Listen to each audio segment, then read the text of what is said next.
درانه کتونکو السلام علیکم. زه محمد سلمان همدرد د حق غږ پښتو چینل خبري لنډیز کې ستاسو کوربه اوس تاسو پام را اړوم د مهمو خبرونو لنډیز.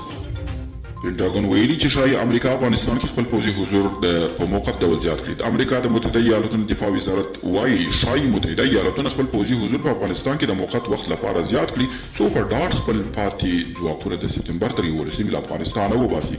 په پاکستان کې میاشت نږدې 14 لکه افغان کډوالو ته د اپریل له 15 نیټې د ملګرو ملتونو کډوالو ادارې په مرسته د زیرک کارتونو ورکولو لپاره د نوملیکنې بهیر پیل شوی دی.